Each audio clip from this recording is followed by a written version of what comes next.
The Islamic Connection is the name of this lecture, and it's quite a story. The Islamic religion is huge today, and it has some very fascinating features. It's a very exclusive religion. Nobody from the outside is allowed in. If there are pilgrimages to Mecca, only those of the Islamic faith are allowed to go to these pilgrimages. It is an exclusive religion. Evangelism in Islamic countries is totally forbidden. This religion has full control of the entire territory which it controls. Now, who and what is Islam? Now, I have known many people from the Islamic faith. As a professor at the university, many of my students were of the Islamic faith. And I can tell you that I have very high regard for them. They are conscientious, they are serious about their faith, they believe that they are doing the right thing, they have a very high standard of what is right and what is wrong, and they will stand for principle. These are all wonderful ideals by those propagating the Islamic faith. And they are loyal like no others. Of all my students, I can honestly say that the students that came from the Islamic faith were loyal beyond anything that I could mention. So let me pay tribute to them. You will remember that we in the lectures discussed that the Knights Templars had two aspects of their religion. The one was for the Goyim, for the uninitiated, and that, according to Morals and Dogma and all the testimonies relating to this issue, was Catholicism. So the outside world got Catholicism. The inner esoteric circle had Luciferianism. That was what happened in Catholicism. Do you think it might be possible that exactly the same thing could be happening in the Islamic faith? That there is an inner circle and an outer circle? That the inner circle has one faith and the outer circle gets Goyim religion, the Islamic faith? And that controlling them both is a central organization which is seated where? Well, the Bible says that it is seated in Rome and nowhere else. The Bible says that the beast is Roman. It comes out of the Roman Empire, and Islam does not come out of the Roman Empire. The controlling force in the Bible is Rome. This is an interesting point. So if we look at this tremendous rival religion, which in numbers equals Catholicism, what is its origin and why is it there? These are very important questions. This is a mighty, mighty religion. And millions of people make the pilgrimages to Mecca, where they worship at the shrine of Muhammad. What a privilege it is for them to make the pilgrimage. There's another religion which also propagates pilgrimages, and that is Catholicism. So you have pilgrimages to Lourdes and the Marian sites and to Fatima.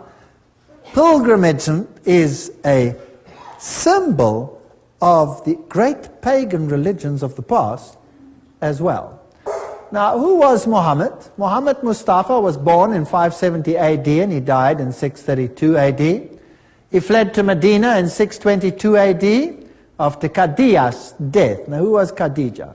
Muhammad married Khadija when he was 25 and she was 40 years old. Her cousin, Varakwa, was a Roman Catholic, and she came from a Roman Catholic convent. So we could say she was a Roman Catholic nun.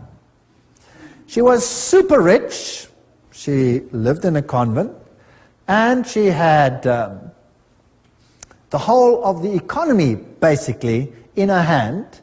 And she employed this young man, Muhammad, whom she then also married. Muhammad marched on Mecca in 630 AD, 2 years before he died, and 4 years before Omar became Caliph. And the Quran was compiled in 650 AD, And Muhammad, who couldn't write himself, had a scribe to write down what he saw and what he heard. And the Quran is different, apparently, from all other religious writings because it was a directly dictated book. So it is not just transcribed by a prophet, so they teach, but it is the very word of God, and therefore it must always remain in its original Arabic language.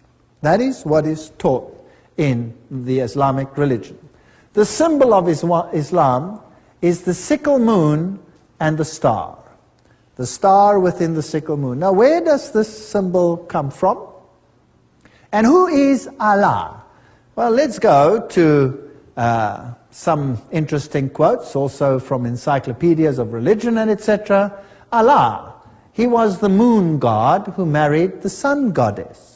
Together they produced 3 goddesses who were called the daughters of Allah. These 3 goddesses were called Allat, Al-Uzza and Manat. The Encyclopedia of Religion mentions that Allah is a pre-Islamic name corresponding to the Babylonian Bel. Fascinating.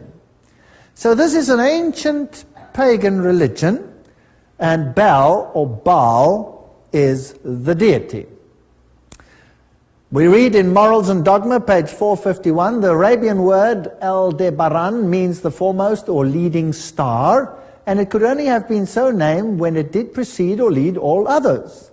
The year then opened with the sun in Taurus and the multitude of ancient sculptures both in Assyria and Egypt, wherein the bull appears with lunette or crescent horns, and the disk of the sun between them, are direct allusions to important festivals of the first new moon of the year, and there was everywhere an annual celebration of the festival of the first new moon when the year opened with Sol, the sun, and Luna, the moon, in Taurus, and the symbol of Taurus is that one over there. The crescent and disk combined always represent the conjunctive sun and moon. That means basically the male-female deity. Male-female aspect. Well, it was worshipped, as we see over here, adoration of the celestial cow, Mehet Veret, there's the all-seeing eye, the eye of Osiris. Here are the horns, there is the disc in the horns, and it also represented the plunging of the sun god into the womb of the mother to be born by Isis. So the horns are also a representation of the moon, the sickle moon. So in later religions, or from Babylon itself, Assyrian style, there you have the half moon with a solar disk in it. And the same over here, enlarged. Note that this is Baal Hadad, the birth of the sun. If we go to Mesopotamia, we'll find the old symbol of Baal and Bel was exactly the same, the half moon and the star in it, representing the birth of the sun. Isis and Osiris, the male-female aspect. So this would be Ashtoreth and Tammuz, or Isis and Horus, the male-female. The same you find in Egyptian, as we have already discussed it. This is Baal worship, this is Lucifer worship in his male-female form. Now, the papacy has exactly the same thing, because the Pope is today the representative of the Babylonian religion. So when he says the Mass, he has a round wafer disc, its roundness coming as a symbol of Baal. And after a Mass, it is placed in a monstrance, which is a half moon. So then you have the birth of the sun, and you have it symbolized in this form. Here's another monstrance in which the host is placed representing the birth of the sun. So Catholicism uses the symbol of the half moon with the sun or the star in it. Here's a Roman Catholic church in Germany, and it has this interesting clock on it, which I photographed. There's the moon, and there is the star. And this particular star here has 8 points. And as this clock moves round, of course, every time the long arm and the short arm intercalate, you have the birth of the sun god. Baal Hadad, Baal Hadad, Baal Hadad, every now and then, every hour of the day. Very interesting. So the symbol of Catholicism is the moon and the star, hidden, of course, in many other symbols as well. We find Islamic symbols in the strangest places. Let us go to the state of Louisiana, and here's a police car of New Orleans, and we see the Islamic symbol on it. Here is the supervisor's car, you can see it quite clearly. Now that would be all fine and well, but let me take you to the Church of the Lady of Guadalupe in New Orleans. Here is the symbol on the front of the altar. Here is the typical cave where they have Mary within the cave. Inside this little cave chapel, you have Mary inside the grotto, a typical pagan symbol, with all the notes of thanks for her intercessions. And if we go inside this little church, we have all kinds of interesting icons and pictures, and this sad picture over here of people actually believing that there is merit in touching one of these icons. If only we could reach people and tell them that Jesus is available everywhere in the world and we can speak to him directly. But why I'm taking you to this chapel is not only to show you the Marian idolatry, but to show you this stained glass window where they have the Islamic sign right there, and to disguise it, of course, they say New Orleans City Police. Now what have the police got to do with a place of worship? Surely this is just to bring this symbol in under a pretext.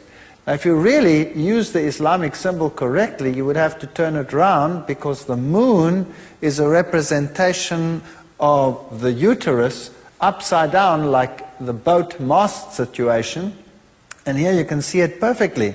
Well, if you do that, then of course you have the goat of Mendes. So these Islamic symbols are found also in Roman Catholic churches under various disguises. Now, this ancient religion existed before Islam, and the initiates of this religion, as we saw in Morals and Dogma, were the insiders, like Origen, for example, and the Bishop of Alexandria. These were the initiates who harbored the ancient religion. And they were Christian, so-called, but of course they were not Christian. They just propagated that for the Goyim, Catholicism. True Christianity, they fought tooth and nail and tried to eradicate, and they tried to eradicate the Word of God, as we saw, by changing it. Now, Islam arrives on the scene way after that. So the true harborers were in Christianity before they were in Islam, and they were in two places, Alexandria and Rome. Alexandria was eventually taken over by Christianity, and the bastion, the great library, was destroyed, and the final seat of the occult knowledge was in Rome. So Rome is the seat of the ancient occult knowledge before Islam even appeared on the scene. That is the fact. And this ancient occultism had a potent enemy. Who was that enemy? Christianity. Christianity was growing in the place where the disciples had taught it. Christianity was growing in the heartland of the Middle East, Asia Minor, all the way up to India, the Bible says, into the north of Africa. That is where true Christian doctrine prevailed. They kept the Sabbath. Only Alexandria and Rome did not keep the Sabbath.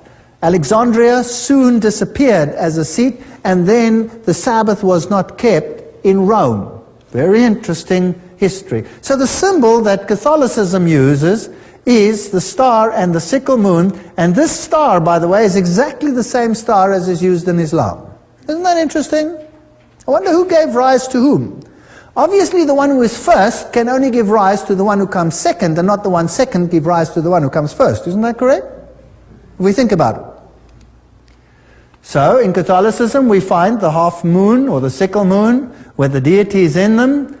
We find Mary replacing Jesus Christ as the mediatrix of all graces, the mediator, the sole mediator and advocate is replaced by Mary. So here in this Roman Catholic monastery, Christ puts the crown of thorns onto Mary, and she has the holes in her hands.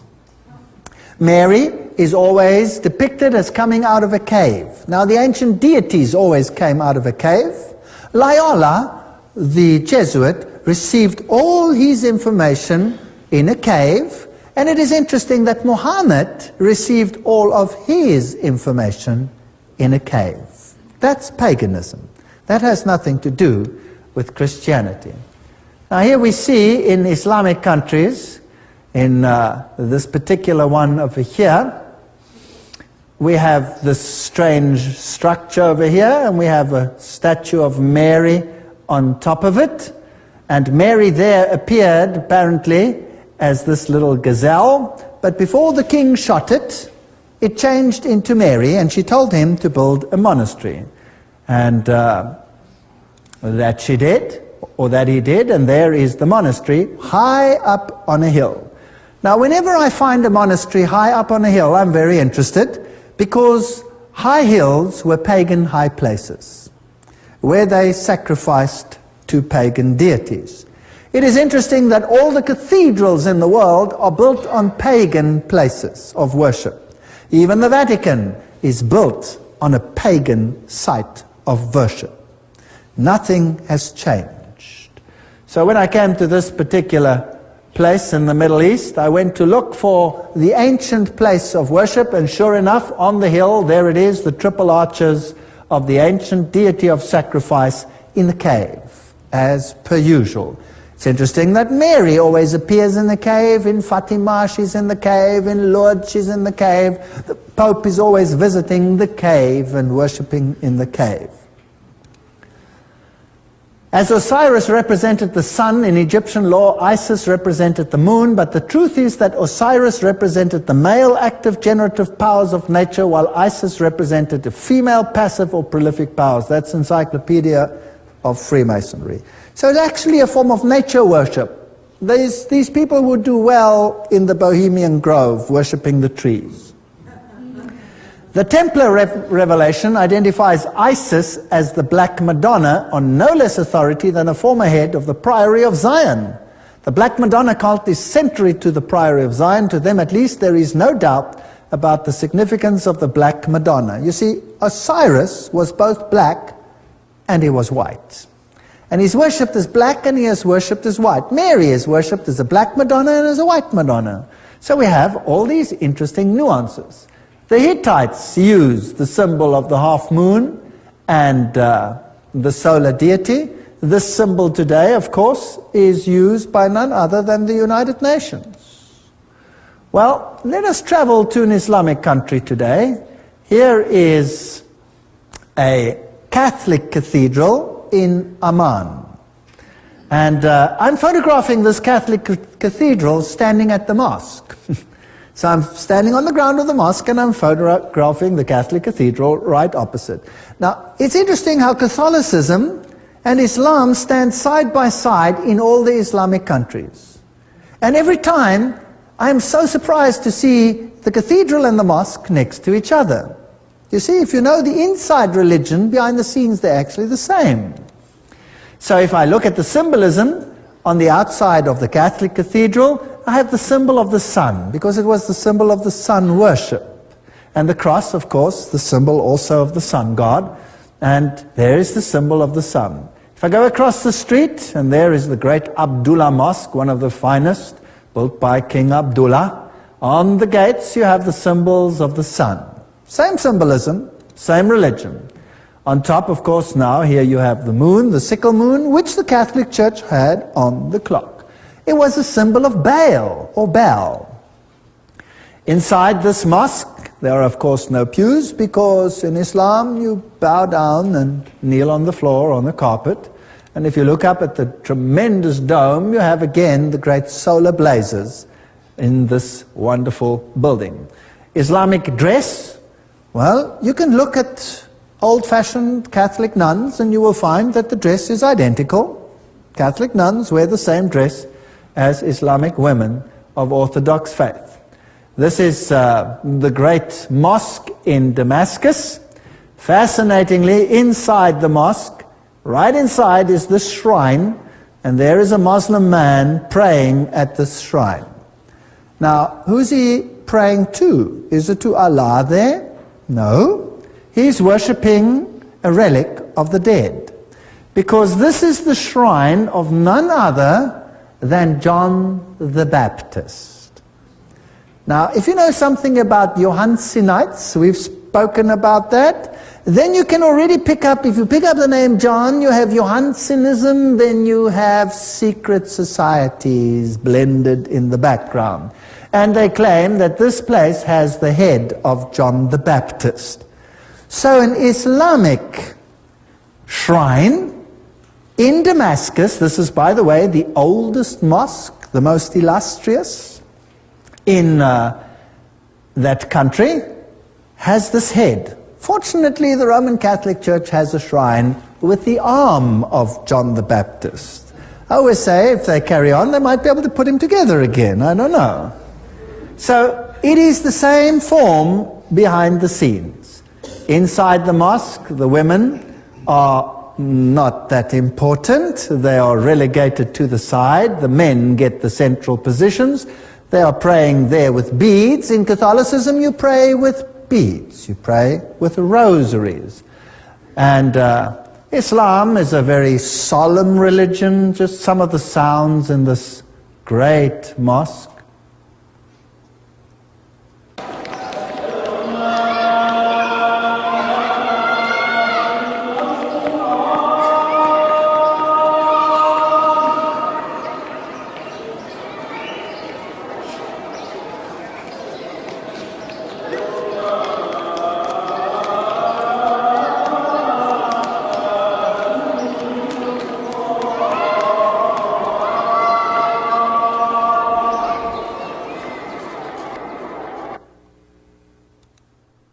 Now, which other religion has the priesthood just for men?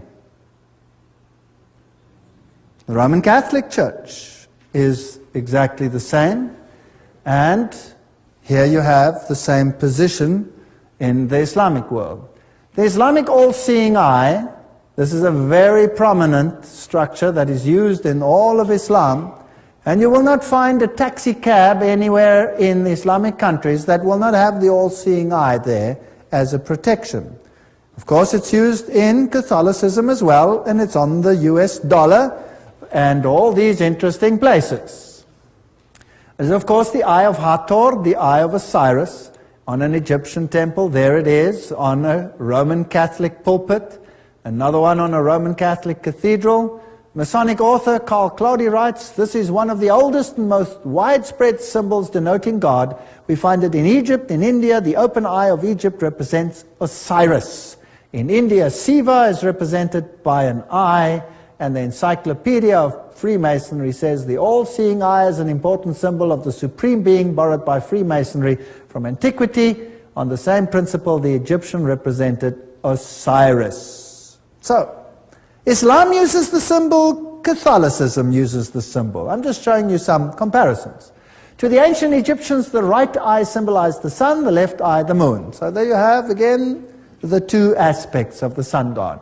Bailey then goes on to mention, this is Alice A. Bailey, that the eye of God is Shiva or Siva, the destroyer.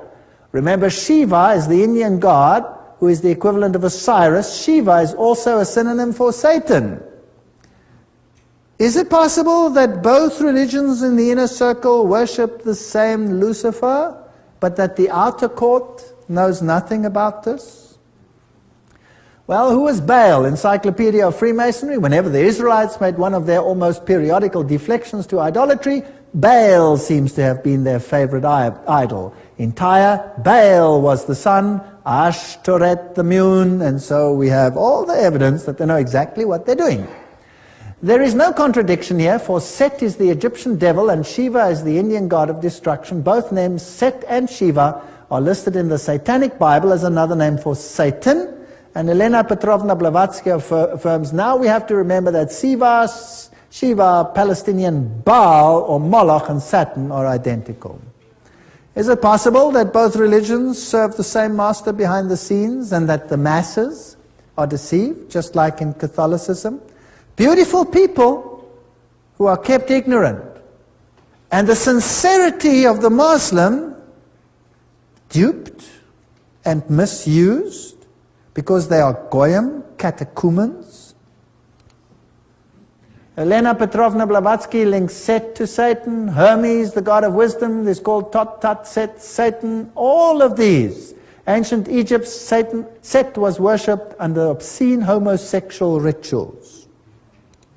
And they had temples in which they had these homosexual rituals. For example, the Luxor temple. Now I have lots of slides of the Luxor temple because I was there. I took many pictures at the Luxor temple, but I'm not going to show them to you because they are pretty naughty. Have you ever been? Who's been to Luxor here?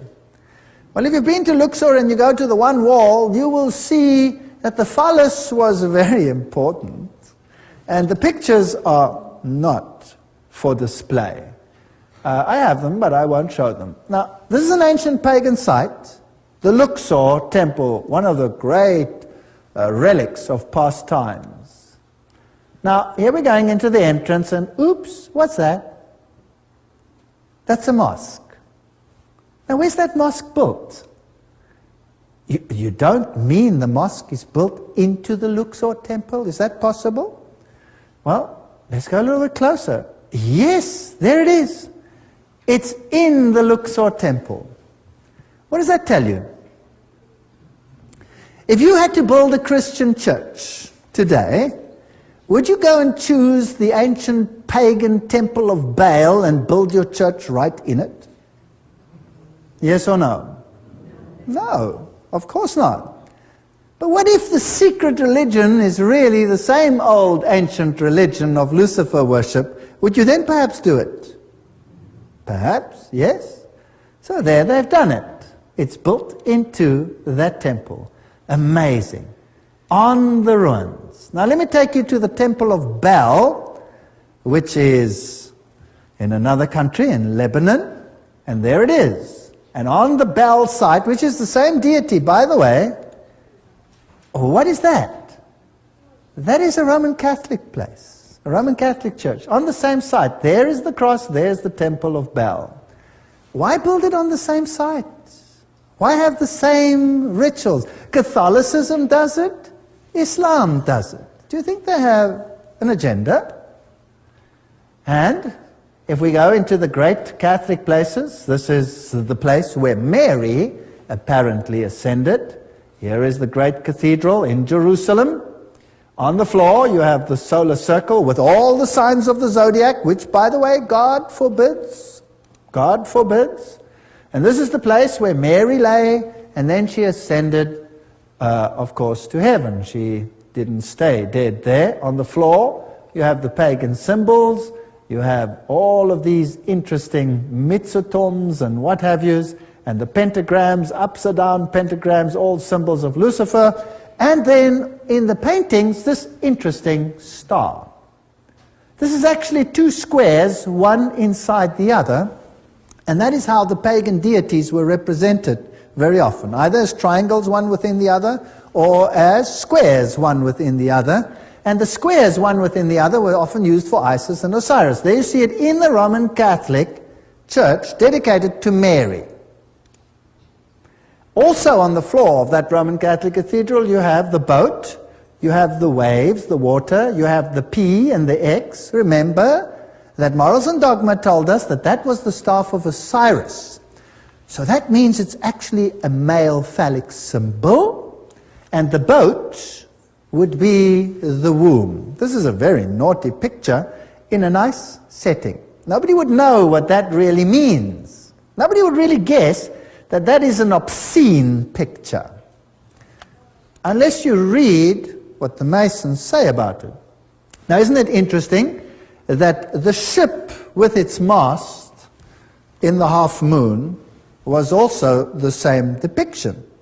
So here is a Roman Catholic cathedral built like a Phoenician ship. Now, what has a Phoenician ship got to do with Roman Catholicism? Unless, of course, it is the womb. Now, let's ask Albert Pike to explain this to us. Albert Pike writes that Isis and Osiris, the active and passive principles of the universe, were commonly symbolized by the generative parts of man and woman. The Indian lignum was the union of both, as were the boat and mast, and the point within the circle, all of which express the same philosophical idea of the union of the two great causes of nature, blah, blah, blah, blah. So, we're still on track here. We find this in the Roman Catholic Church. Inside this Knights Temple, we've been there before, but I want to show you something else. Remember last time I showed you the double-headed eagle? But I'm now going to point your attention to the floor. Oops, what is that? That's an 8-pointed star. Now, who does the star represent? Well, there's the Star of Islam. Isn't that interesting? The two are identical. There's the Star of Islam in various forms. So we find the star in Islam, we find it in the Catholic cathedrals, we find it especially dedicated to Mary, and we find it in the Islamic world. Now, how does the star come into existence? It's simply a square within a square, and there you have it. If you want to have the Star of David, you just take the triangle within the triangle, and you have it. There you go. It's a sex symbol. It's occult. It's very occult, in fact. So now, here's an interesting story of a man who claims to have been a Jesuit. His name is Alberto Rivera. And he claimed that Cardinal Bea, the Jesuit general, personally instructed him on the origin of Islam. According to Rivera now, the Roman Catholic Church started Islam on purpose to take the Arabs under their control and to secure Jerusalem. Fascinating. This is, of course, highly ridiculed in the literature. Nothing like that ever happened. But let me digress and speculate a little bit. Who was first, Catholicism or Islam? Catholicism was first. And Catholicism had a major problem. You see, the Byzantine Church initially was on the side of Rome, no problem. In fact, the Byzantine emperor elevated the Roman pontiff to his level of corrector of heresies of the entire world. So yes, the Byzantine Church and Rome were initially one. Only after about 1,000 years did a split come between the Orthodox and the Catholic Church, when the Orthodox Patriarch refused to accept and acknowledge the supremacy of the Bishop of Rome. And then war broke out between these two groups, and has been waging since after the Russian Revolution. Now the Orthodox Church is saying, I'm sorry, I'm sorry. So that's been resolved. But in the first few hundred years of Catholicism's rule, what was the main problem of Catholicism? Who was the problem? The true Christians. The true Christians, because Christianity had spread in the Middle East. Wouldn't it be nice if these supposed Christians of Rome could use an organization to eradicate Christianity and replace it with another form of their religion? Front organizations. They're very good at it. You know, the Jesuits created who? Freemasonry to do the work. If something, they ban Freemasonry, and if something happens, they say, oh, it wasn't us, it was Freemasons. Isn't that right? Or they blame the Jews. No, it's not us who rule the world, it's the Jews, it's them, it's Zionism. But in actual fact, it's Catholicism. Now, if the occult world wanted to gain control, and the occult world controlled Rome, why not control all occultism? Wouldn't that be interesting? I'm just speculating. I can't prove this. I'm just saying that that's what Rivera said. Rivera said, nobody believes him. So let's have a look at what happens. Fatima is a very interesting place because Islam controlled Spain and Portugal once upon a time, and the Pope is here in front of the statue of Fatima. There's the shrine, the Fatima link. A Vatican insider, Dr. Malachi Martin, has said that based on the message of Mary, in a personal visitation, John Paul believes there will come a day when the heart of Islam, already attuned to the figures of Christ and of Christ's mother Mary, will receive the illumination. I like these words. You know, they sort of ring once you get to know them. It needs a second Fatima. in which they will recognize him as God's vicar on earth. So who must be recognized as God's vicar? The Pope must be recognized as God's vicar. Then, with fellow travelers like the Church of England, the Episcopal Church, and others of like mind, the Pope could be worshipped as the infallible Holy Father by over 1/2 of the world's population. I'd like to correct him. All of the world's population. But that's besides the point. Now, early Islam, which area did it occupy? This area. This area. Who ruled over here? Who ruled there? Only Christianity. Before there was Islam, that is where Christianity was. And so Islam took hold of this area. Then by AD 750, Islam progressed and took over all this, including Spain. That's fascinating. Spain and all this Asia Minor area was controlled by Islam. Did you know who ruled in Spain? It was the Visigoths. And the Visigoths had a different gospel to Catholicism. They were more in line with the Ostrogoths, who actually were Sabbath keepers. Problem people that had to get sorted out there maybe for a while. Just speculating. AD 900, there they go, withdrawing from the north of Spain. The Franks were very strong Catholic supporters. Slowly, slowly, Islam is moving out. And there, this whole area controlled now by Islam. 1100, they're in the south of Spain. In the south, there's a group which is more independent than in the north. Tremendous battle, the Spanish area. And then they control this area. And AD 1500, they're out of Spain. The West Roman Empire is totally Catholic. This is Catholic. And Rome controls the Catholic world. And Islam controls this area.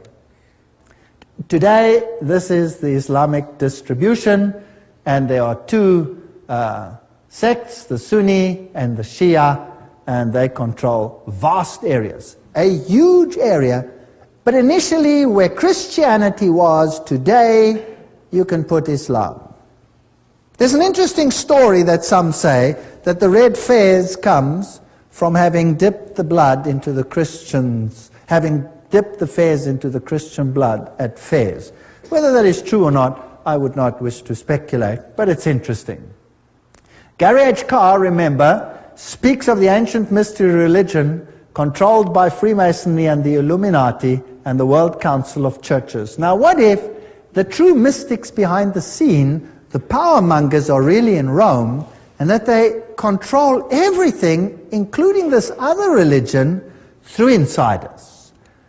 And then, if you put all the pieces together with all the references that there are tremendous links between the Templars and the Islamic secret societies, the Ismailis, the Karmatites, the Fatimites, the Druzes, and the Assassins. Now, the Assassins were interesting, because they would kill themselves to gain an advantage. They could blow themselves up to destroy others. Do we have something like that today? Oh, yes. So nothing's changed. History is repeating itself. Now, who were these secret societies that were in cahoots with the Templars, or did the Templars control them? Who knows? Let's read about the assassins. Degrees of the assassins was thus as follows. First, there was the Grand Master, known as Sheikh al-Yabal, or Old Man of the Mountain. Second, the Dayal Kerbi, the Grand Priors. Third, the fully initiated Dayas. Fourth, the Rashifs, the Associates. Fifth, the Fadais, the Voted. Sixth, the Lasiks, or Law Brothers. And lastly, the common people, who were to be simply blind instruments. Does it sound familiar? The poor blind Goyim's catechumens. Designs against religion were of course not admitted by the order. Strict uniformity to Islam was demanded from all the lower rank of uninitiated, but the adept was taught to see through the deception of faith and works. So here we have a whole nation's subject to these insiders, using them as human cattle. Wouldn't you feel sorry for them, like we have to feel sorry for ourselves, because we've been duped like that as well? Thus, by the law of paradise, the assassins enlisted instruments for their criminal work and established a system of organized murder on the basis of religious fervor. Nothing is true and all is allowed was the ground of their secret doctrine. The Jesuits have the same doctrine today, which, however, being imparted but to a few and concealed under the veil of the utmost austere religionism and piety, restrained the mind under the yoke of blind obedience. Poor people, duped by satanic insiders. Now, the Fatimites was another group that took over. The founder of the Fatimite dynasty of the Caliphs was Ubaydallah, known as Mahdi. Societies of wisdom were instituted in Cairo. Dar-ul-Qimat, or the House of Knowledge, by the sixth Khalifa Hakim, who was raised to a deity after his death and is worshipped to this day by the Druzes. Under the direction of this man, the Grand Lodge of Cairo was formed by the Fatimites and continued the plan of Abdullah. And there were a number of degrees, 9 in all. Their method of enlisting proselytes and systems of initiation, blah, blah, blah, are absolutely those which Weishaupt used for the Illuminati. So, there's no difference between Rome and these folks. It's the same organization. Is it possible that they've used thesis and antithesis for thousands of years, if you like, to rub up the remnants of Christianity and opposition? And later, when the Orthodox Church split, what did they do? They created an empire called the Ottoman Empire, which went in and slaughtered the Serbs, who were Orthodox, and slaughtered the Romanians, who were Orthodox. They raped the women. They threw the children in the air. They caught them on the ends of their bayonets. They decimated whole Orthodox areas. Incredible. And what escaped to the north into Russia, it didn't escape the sword of communism, Lenin and his murderous band. There has been a religious war since Christ died. And who is being rubbed up? The souls of men. So here are the men of Islam. Who are these insiders? Who are these ayatollahs? Should the world be afraid? The world is meant to be afraid. Are you with me? So you have thesis, you have antithesis. In the world wars, they said, communism is the threat. You are supposed to be afraid, so that you will accept any changes that are necessary to meet the threat. Now, they're using this as the next threat to create the synthesis that they want. They're going to rub up two religions against each other: Christianity, Judeo-Christian culture, Islamic culture, rub them up and destroy each other until what is left? Synthesis. And then you have one world religion, and Lucifer rejoices because he's king. Isn't that what Albert Pike said, what he was going to do? Wow. So who are these so-called men of Islam? Well, I had this man down on the screen long before he was fingered as a 33-degree Freemason. I said he was going to be super terrorist number one, and they'll probably never catch him. They haven't caught him today. Who knows if he's still alive? We'll talk about him tomorrow. The Bible is an indispensable part of the furniture of a Christian lodge. You remember this text? I showed it to you earlier. It comes from Morals and Dogma, only because it is the sacred book of the Christian religion. The Hebrew Pentateuch in a Hebrew lodge and the Quran in a Mohammedan one belong on the altar. And one of these, and the square and the compass properly understood, are the great lights by which a Mason must walk and work. Which one? Obviously not the Bible, because Morals and Dogma itself says it hates that Bible. Didn't it say that? We read the quotes. And they changed it all. And the Hebrew Pentateuch, well, that is the Bible. So which one is left? Which one's left? By elimination, the Quran is left. Now, the Quran as such, or rightly understood? Probably rightly understood. Why? Because the Quran directly demotes Jesus Christ. It's the book that directly demotes Jesus Christ, whereas the others had to be modified to adjust to the insider to demote Jesus Christ. Are you with me? Now let's have a look at this. This gets fascinating. The Deadly Deception. James D. Shaw was a 33-degree Freemason, and he was at an interesting ceremony where a very high preacher, very prominent preacher, his first name's Billy, by the way, was also there at his initiation ceremony. But that's another story. 33rd degree, Knights Commander of Court of Honor, past Worshipful Master, Blue Lodge, past Master of all Scottish Rite bodies. That's what he was. He was a 33-degree Freemason. And he explained some of the rituals. The Deadly Deception, James D. Shaw. 33rd degree initiation ceremony. The oath is sealed by drinking wine out of a human skull. May this wine I now drink become a deadly poison to me, as the hemlock juice drunk by Socrates, should I ever knowingly or willfully violate the same. We've done this before. I'm just bringing it to perspective. A member dressed as a skeleton places his arms around the candidate, who then states, and may these cold arms forever encircle me, should I ever knowingly or willfully violate the same. So that's the 33-degree initiation ceremony. But there is another one. Each of us was presented, along with the Scottish Rite ring, a copy of Albert Pike's book, Morals and Dogma. So you get that when you get to the 33rd degree. We were told that it was the source book for Freemasonry and its meaning. We were also told that it must never leave our possessions, and that arrangements must be made so that upon our deaths it would be returned to the Scottish Rite. Fortunately, I didn't have to go through the process, but I have one.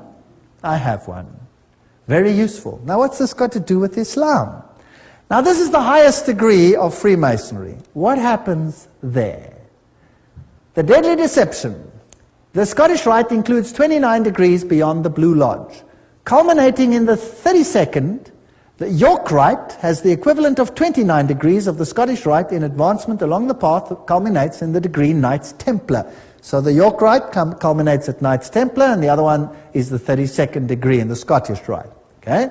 In addition, the shrine. Ancient Arabic order, nobles of the mystic shrine, is available to 32nd degree Masons and Knights Templar who wish to participate. So the highest order is available. Those of the highest order can become Shriners. Now the Shriners are an Arabic order, and this is for Protestants. And this is where the plot thickens. Do you think there is a link between Shriner Freemasonry and Islam, Christianity and Islam? Well, I think there just might be.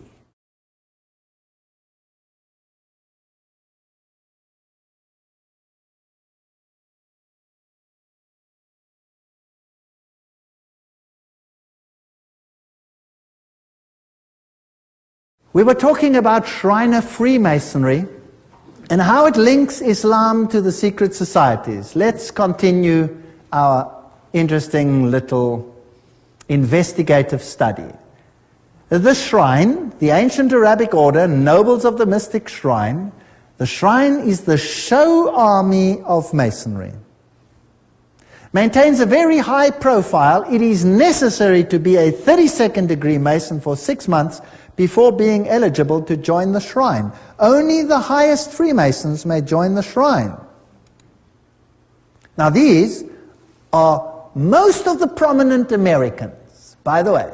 All the big prominent Americans march through New York as the Shriners in their masquerades. Now, the shrine is in the name of Allah. Did you know that? So here the Christians, of so-called Christians of the 32nd degree, who now know already that they worship Lucifer, come to the shrine with the Quran on the altar. Now the Bible's gone. When you reach the highest level of Freemasonry and you become a Shriner, the Bible's gone. We sealed our solemn oath in the name of Allah, the God of the Arab, the Muslim, the Mohammedan, the God of our fathers. Wow. Is Allah the God of our fathers? Here's the oath. In wilful violation whereof I incur the fearful penalty of having my eyeballs pierced to the center with three-edged blade, my feet flayed, and I be forced to walk the hot sands upon the sterile shores of the Red Sea until the flaming sun shall strike me with a livid plague. And may Allah, the God of Arab, Muslim, and Mohammedan, the God of our fathers, support me to the entire fulfillment of the same. Can a Christian make such an oath? Yes or no? Obviously not. So Masonry is nothing other than the ancient mystery religion, and Jesuits are the ancient mystery religion, and Islam is the ancient mystery religion behind the scenes. And who do you think controls it all? Rome. Rome controls it all. So how would you like it if I said that I believe that Islam and Catholicism behind the scenes is one and the same thing? Have you noticed that Catholicism never complains about Islam not allowing evangelism? Because it suits their purpose. It's already Catholicism. But when evangelism is done in non-Islamic countries and it draws Catholics away, whoo, then you have huge drama. Isn't that interesting?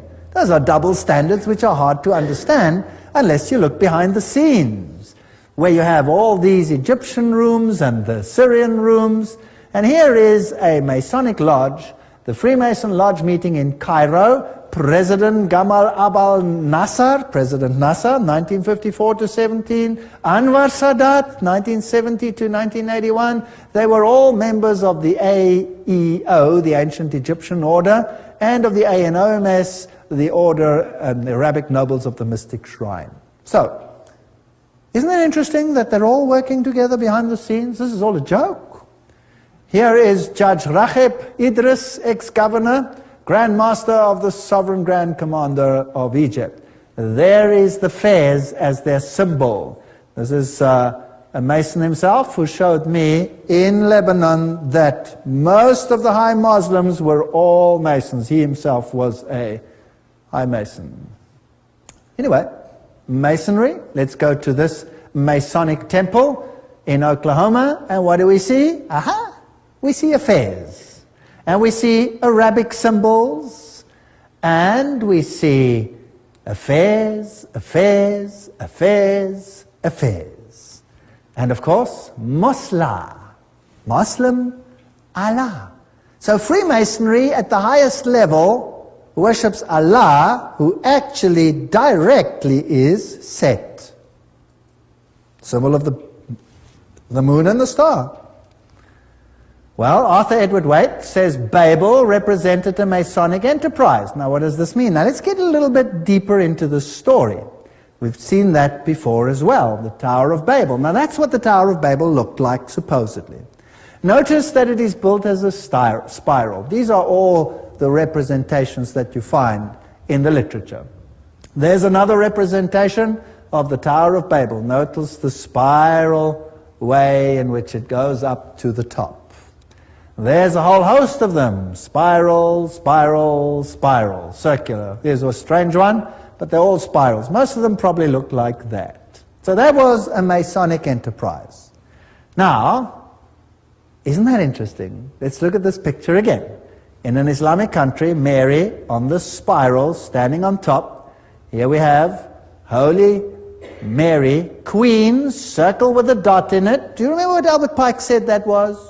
That was the generating principle, like the ship and the mast. Same thing. They use that symbol for Mary. Oh, here's another place. Can you see that over there? There she stands. This is in southern Africa, on the spiral. What is this? That's the Tower of Babel. There we see it from the front. This one over here in Lebanon. I took this one myself in Lebanon. There she is, on top of the Tower of Babel. So who's going to be queen of the new Babylon? Mary. But who is Mary? Mary is Isis. Is she?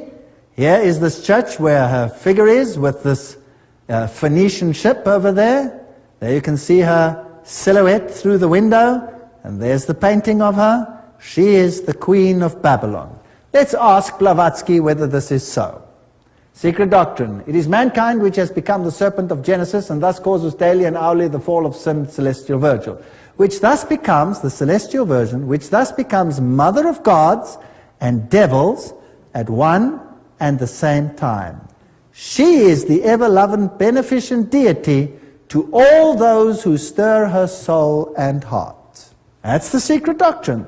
She says, Lucifer is divine and terrestrial light, the Holy Ghost and Satan at one and the same time.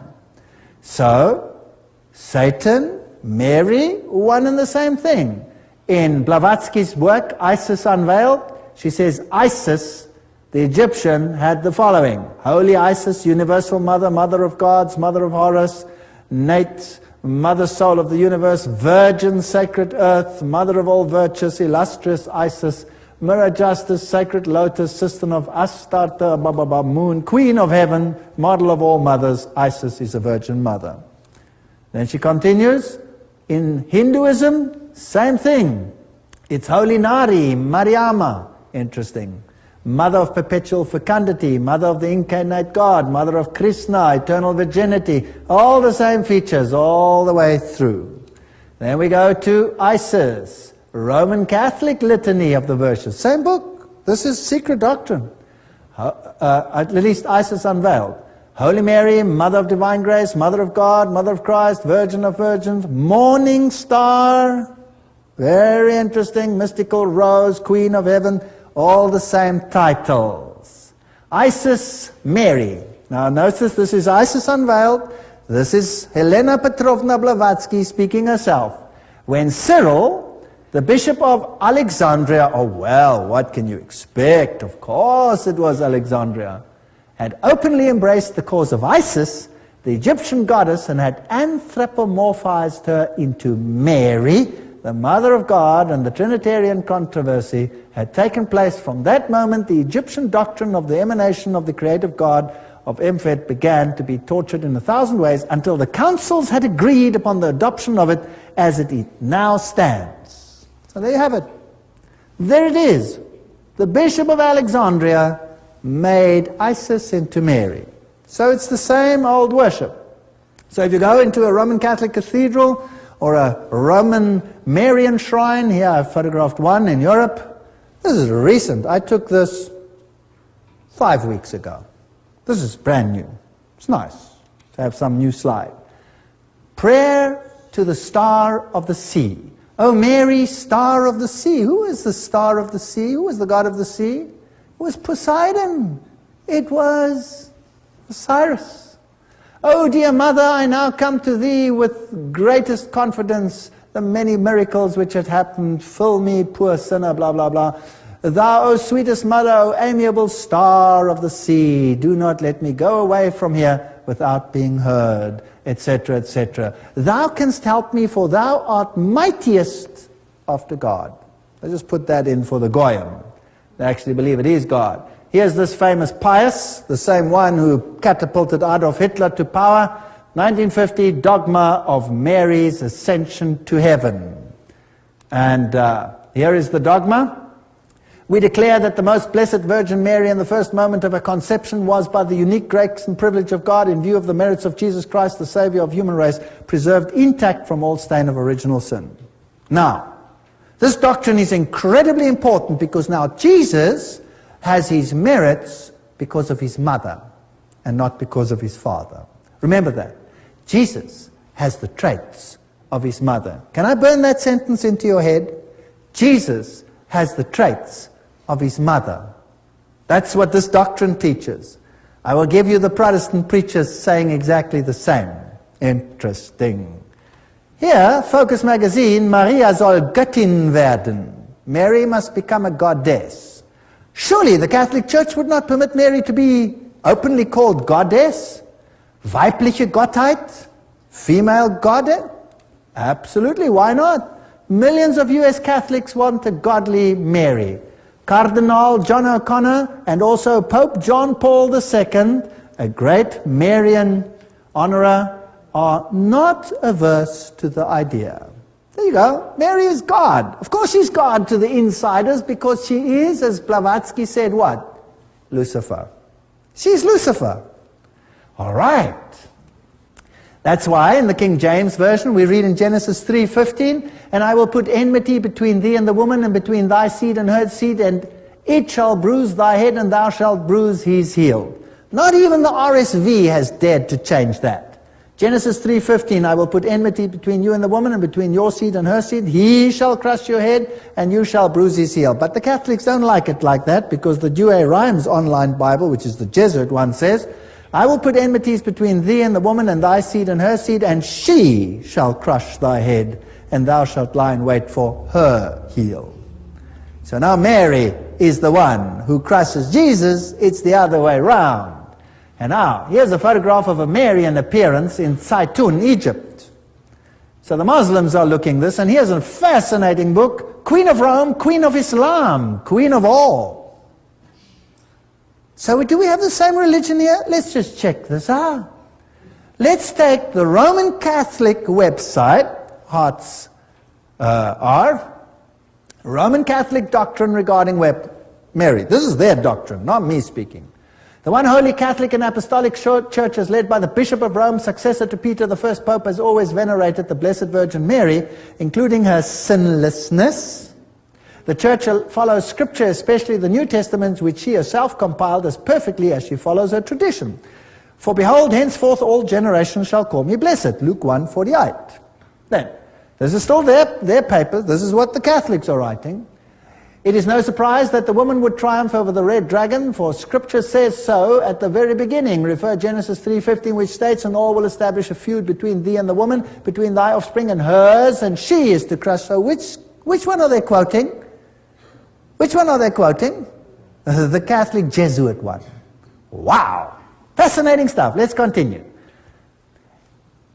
Same webpage. To Mary, the woman of Scripture and mother of men, who keep the commandments and hold fast to the truth concerning Jesus. Oh, that's an interesting statement. That comparison will make such fun as we get a little bit later into Revelation. The Church applies the beautiful words of wisdom, she, the glow that radiates from eternal light, she, the untarnished mirror of God, because Mary is full of grace. The Church, through Pope Pius, has declared her as conceived immaculate, without sin. Very important. Mary has become known as the Immaculate Conception as a result of the apparition at Lourdes in 1851. She is immaculate. Jesus is sinless just because of her, not because of God, because of her. The Immaculate Conception, or the Immaculate Heart. Catholic Cyclopedia, Book 6, makes it clear that heart in the biblical sense means the inner person. Therefore, the Catholic Church says, bishops united them, consecrate the world to the Immaculate Heart. The whole world has been consecrated to the Immaculate Heart. Now that's fascinating. Let's read a little bit on. This exceptional importance is further confirmed by Mary herself when she appeared at Fatima. Now we have an interesting link. You have seen hell, then come the visions, we've discussed them, the vision of hell, Russia would be consecrated, Pope John Paul II, she didn't mention his name, but he's the one who will suffer, so they said is the third one, and all the world will be dedicated to her Immaculate Heart. Mary further proclaims that Russia will be converted, and then you have this whole story. The world will be saved by Mary's children, those who are devoted to her Immaculate Heart. This is fascinating stuff. Now, let's read an article on the same webpage, Catholic webpage, by none other than the famous Catholic Bishop Fulton Sheen. And see if we can get something from this. In an article, Mary and the Muslims, found in the Mincenti Report, pages 1 to 3, Cardinal Mincenti Foundation considers this exceptionally important.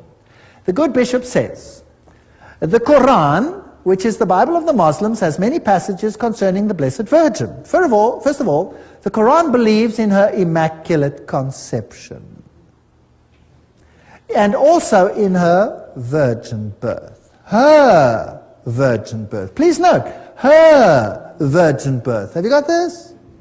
She was immaculately conceived, and the mother of Mary was sterile. So who is now the Savior counterfeiting Jesus Christ? This one. What an affront. The 3rd chapter of Quran places the history of Mary's family in a genealogy which goes back through Abraham, Noah and Adam. When one compares the Quran's description of the birth of Mary with the apocryphal gospel, who says the apocryphal gospels must be accepted as canonical? Who says that? The Vatican said that at Council of Trent. Okay, the birth of Mary, one is tempted to believe that Muhammad very much depended upon the latter. You see, Muhammad was married to a Roman Catholic nun, the whole family was Roman Catholic, and he received his doctrines straight from the pits of the bottomless pit. That's what the Bible says. So this doctrine started spreading. And they used Islam first to counteract Christianity, later on splitting it up to get rid of the enemies of Christ, or to get rid of Christ's followers, and then to get rid of all the enemies of Rome. Both books describe the old age and the definite sterility of the mother of Mary. Isn't that fascinating stuff? Joseph inquired how she conceived Jesus without a father. Mary answered, "Do you not know that God, when he created the wheat, had no need of seed," etc. The Quran has verses of the Annunciation, Visitation, Nativity. Angels are pictured accompanying the Blessed Mother and saying, "O Mary, God has chosen you and purified you and elected you above all the women of the earth." Do you see the links? Who created who? Did Catholicism create Islam, or did perhaps Islam, you think, create Catholicism? Can't be, because Catholicism was there before Islam. Same doctrine. There is such a strong defense of the divinity of Mary here in the Quran, in the 4th book, attributed to the condemnation of the Jews, to their monstrous calumny against the Virgin Mary. Now it gets even more exciting. So, the bishop says, the 2 largest religions in the world believe in the fervent devotion to Mary and hold her virtues in very high esteem. And they say the Muslims and the Catholics comprise 2 billion people. Together, well, we're in control. And all we need then is the Orthodox Church. They also have this. It is true too that there are large numbers of Protestants who hold Mary in great favor. Give up your religion, folks. Join the club, or else. We'll see. The great Mother Teresa made this point when she summed up the matter in simple and forthright words. No Mary, no Jesus. Isn't that interesting? Wow. Okay. So recognition of the Immaculate Conception by the world will tend to bring a closer relationship between the great Christian denominations, Catholic and Orthodox, as well as between Christianity and Islam. So what is the synthesis they want? A union of the religions. What does Freemasonry teach? Well, Jesus, the son of Joseph, the Lord, the Messiah, and the apostles, and after these, Muhammad, the son of Abdullah, with his law, which is the law of Islam, and the disciples of truth followed the law of Islam. The what? The disciples of truth followed Islam.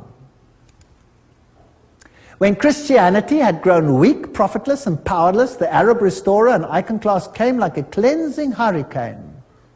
Wow! The faith of the Arab had become stronger than that of the Christian. This is the true Christian.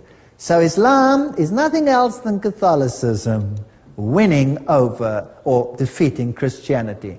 The Gnostics made a soul descend and ascend through 8 heavens, and each of which were certain powers, blah, blah, blah, morals and dogma. And then notice what Morals and Dogma writes about. In the ancient doctrine, certain genii were charged with the duty of conducting souls to the bodies destined to receive them. Now you've heard about the genie in the bottle, haven't you? Arabian Nights, rub the bottle and whoo-hoo, here comes the genie. Now what are these genii? Now notice that Freemasonry speaks about genii. This is interesting. Gets exciting. I love this detective work. It talks about a familiar genius. Have you heard of the word genius? Comes from genii. Now who are these? These genii are the media of communication between man and the gods. Have you got that? This is what Morals and Dogma, Freemasonry says. The genii communicate between man and God. The Jesus Christ of Islam is different to the Jesus Christ of the Bible. And we'll tell you why in a moment. 1 John 22, who is a liar? But he that denieth that Jesus is the Christ. He is Antichrist, that denieth the Father and the Son. We saw how the Catholic scholars changed the Bible to remove Jesus as the sole Savior. Now let's look a little bit further. Let's go to the Quran. Now it gets tantalizingly interesting. Here is the Quran. Salman Rushdie, remember that affair? When he wrote the satanic verses, he said there were some strange verses in the book, and wow, there was big trouble on his head. He said, at least 2 early Muslim scholars, Ibn Sa'd and an anonymous Persian historian, have related a legend which explains the origin of a group of apparently contradictory verses in the Quran, the so-called satanic verses. Surah 53, 19 to 20 reads, have you thought about Al-Lat, Al-Uzza, and the third Manat? These are these female deities, remember? The other goddesses.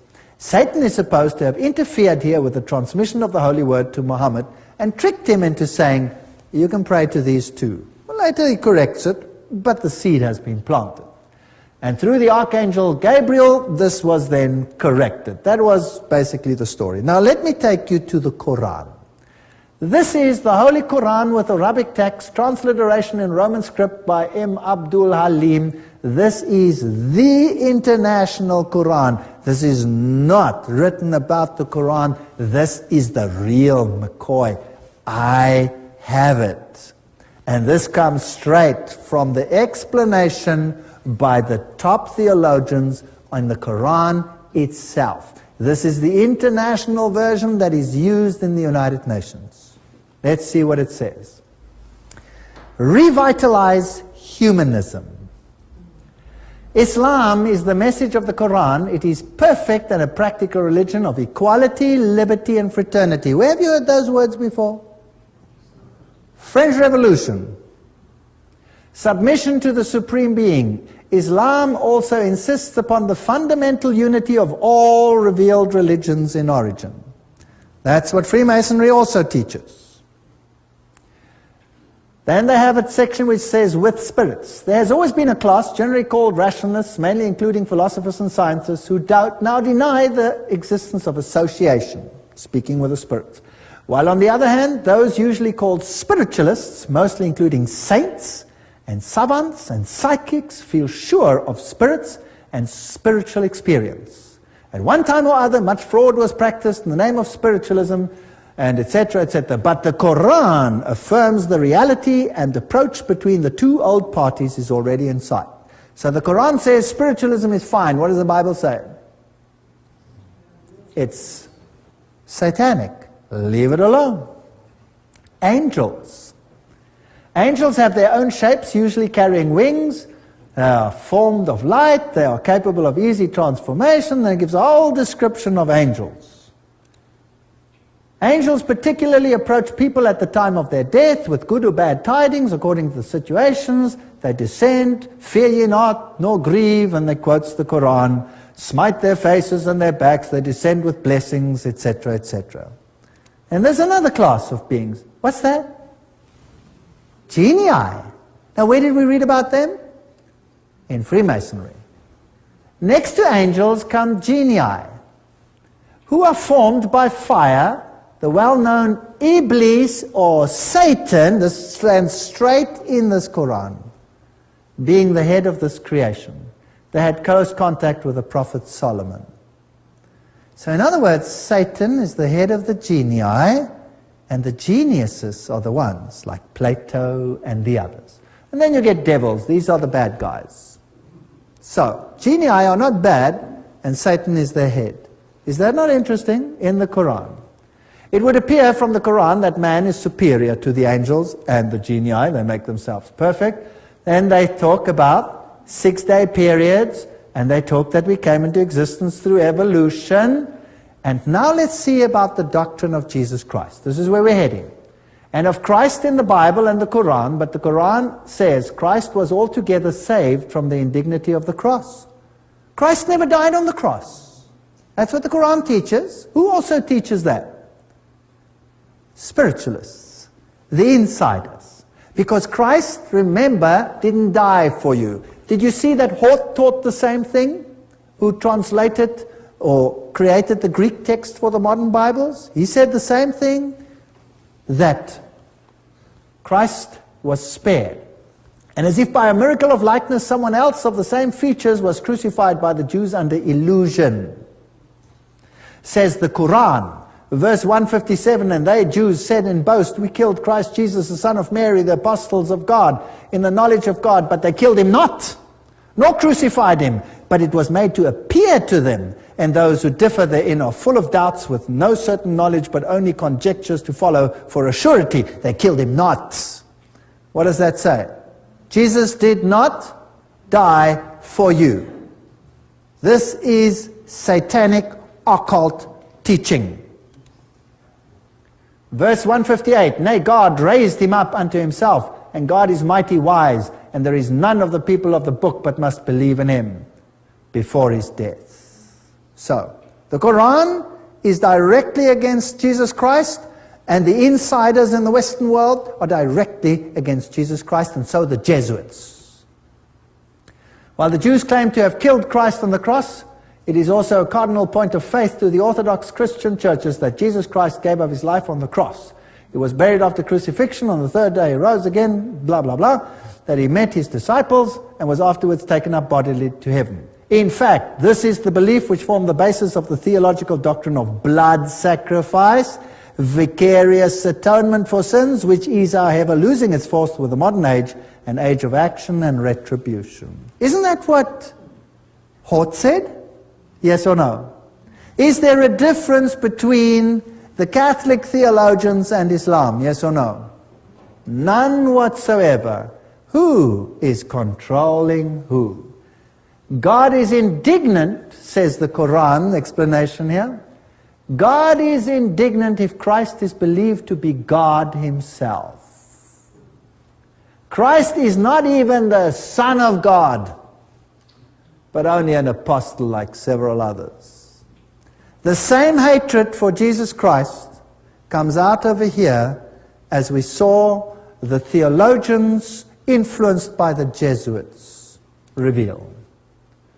Now, this is a tremendous quote from the book Home Missionary. I like this quote. The Savior has said, he that believeth on the Son has everlasting life.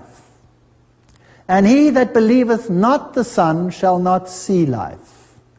But the wrath of God abideth on him. He says again, and this is life eternal, that they might know thee, the only true God, and Jesus Christ whom thou hast sent. Mohammedanism has its converts in many lands, and its advocates deny the divinity of Christ. Shall this faith be propagated and the advocates of truth fail to manifest intense zeal to overthrow the error and teach men of the pre-existence of the only Savior of the world? So basically what I'm doing is I'm showing intense zeal to overthrow the error and to show you that it is a lie. Oh, how we need men who will search and believe the Word of God, who will present Jesus to the world in his divine and human nature, declaring with power and in demonstration of the Spirit that there is none other name under heaven given amongst men whereby you may be saved.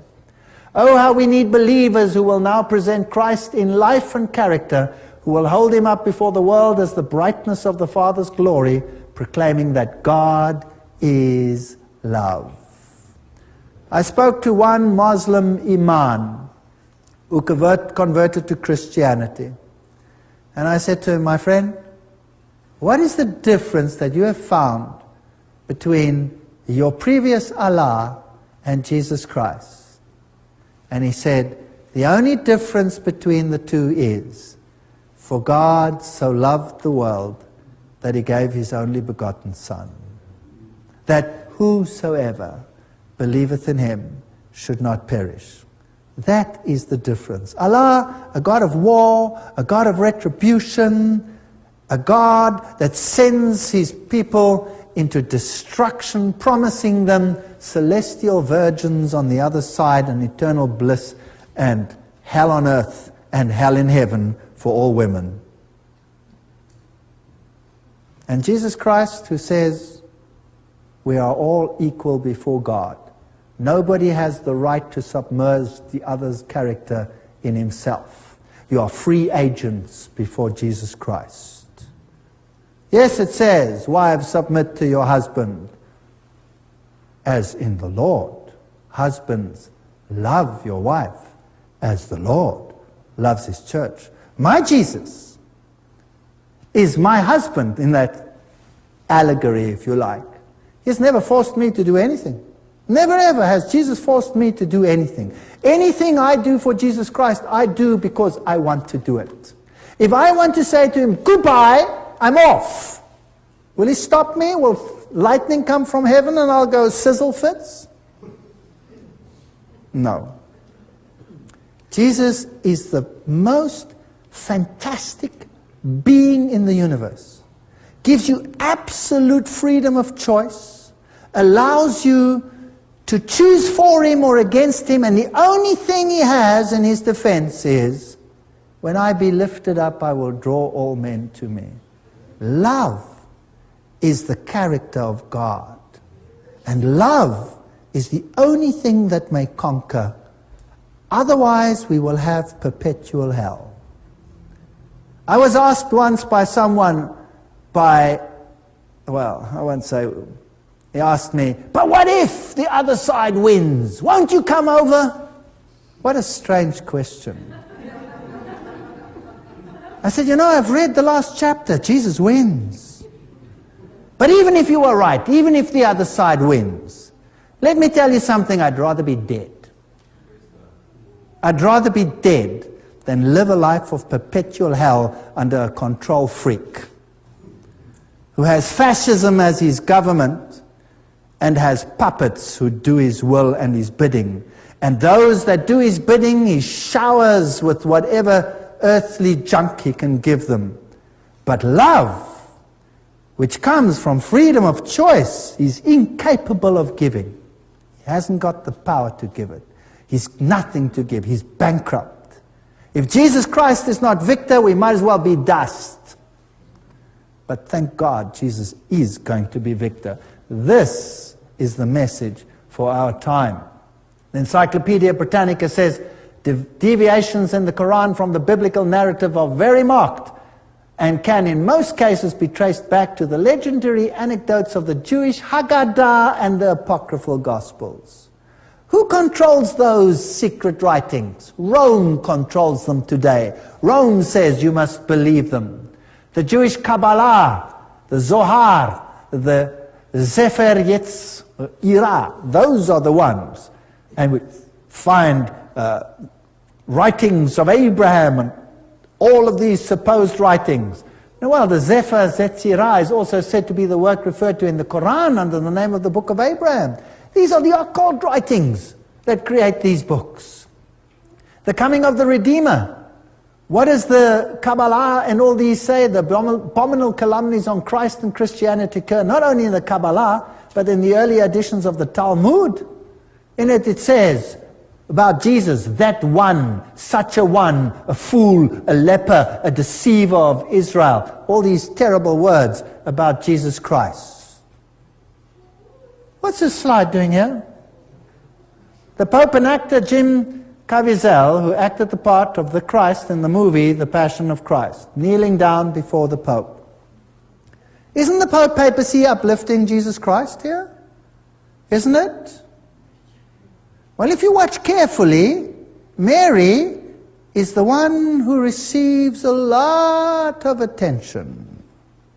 Peter kneels down and asks Mary for forgiveness. Yes, if they were to come straight out, nobody would believe. But what if you present a gospel for the Goyim and you attract them into this religious net, which at its core is a lie? What about poor Islam? What about exactly the same thing? The outer core is taught Islam with the most rigorous, exacting things that these poor people have to do on a daily basis. And the insiders don't even believe it. They worship Lucifer direct, and they're the most licentious of all people. Millions of people being deceived in the world. Isn't that a catastrophe? Should we not stand up and say, God is love, give your lives to Him, and split with these lies that are being taught in Catholicism and Islam and in Hinduism and in Buddhism? In Buddhism, you sit and you empty yourself until there's nothing left, and then you start levitating because you are weightless, you have become nothing. Jesus Christ says, I have come to give you life to the full. I will fill you with myself. And what do all these other religions do? They empty you until you are a shell and there's nothing left of you. What a terrible deception. And all these exacting rules and rituals. It is terrible to not have Jesus Christ and the freedom that we have in Him. Look at this. This is the truth behind the scenes. Here you have rock stars bowing down before the Pope. You have Yasser Arafat's kissing the Pope's ring. Protestant preachers, what do they say on the issue? Well, let's listen to May 30, 1997 on the David Frost program. Billy Graham said, I think Islam is misunderstood too, because Muhammad has a great respect for Jesus. Has he read what they say? And he called Jesus the greatest of the prophets except himself, man, exalting himself above the Son of God. And I think that we're closer to Islam than we really think we are. Billy Graham, aren't you speaking Masonic language? What about Robert Schuller? Did an interview with Larry King referring to a meeting with the Grand Mufti. Schuller bragged, I have seldom met with a man whom I felt an immediate kinship of spirit and an agreement of faith and philosophy quite like I have with the Grand Mufti of the Muslim faith. What are these Protestant preachers doing? Larry King live interview with Robert Schuller, Christmas Eve 1999. King asking why he met the Grand Mufti. And why are you here? The idea of bringing religions together, right? Absolutely, says Schuller. We are in totally new era. The age of being able to indoctrinate people is finished.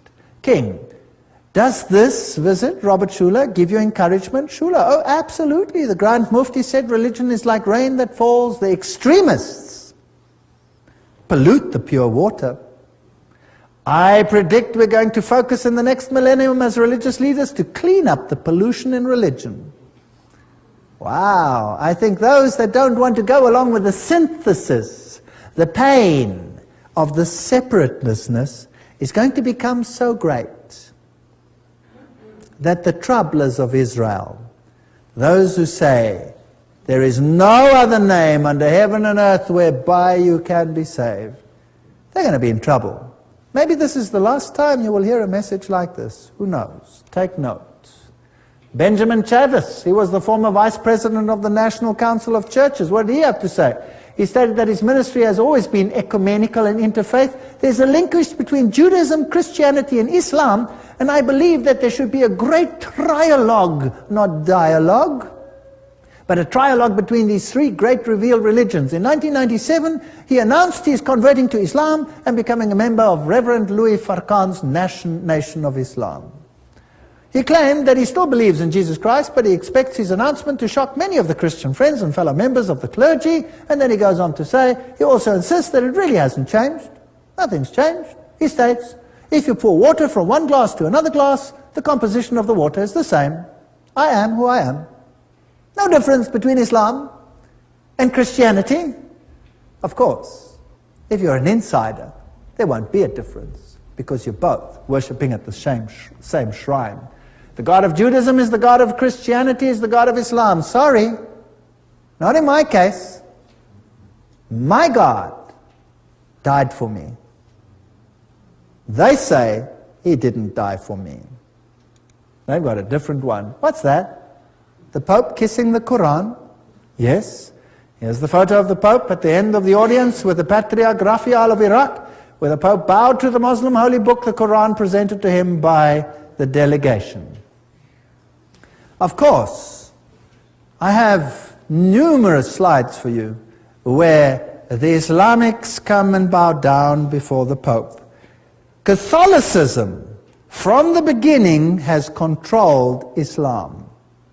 Islam is just a tool of esoterics to indoctrinate people into accepting a synthesis. And we are right at the end of time. Revelation 18 verse 4, and I heard another voice from heaven saying, "Come out of her, my people, that you be not partakers of her sins and that you receive not of her plagues." I believe there are many, many people in Islam who will see the light, who will see that they have been deceived, just as there are many, many Catholics who will see the light, that they have been deceived. I myself was a Roman Catholic. Here I am, a living witness to this fact. And the truth has set me free. What a privilege it is for me to pray to my Lord direct. What a privilege it is to me to walk with Him on a daily basis, to experience Him, to know that He exists, to talk to Him, to walk with Him, and away with all these rituals that mean absolutely nothing but bondage. As for me and my household, I would serve the Lord, and I would appeal to every Christian to follow the Word and do what it says, and then none of us will be lost. Thank you very much.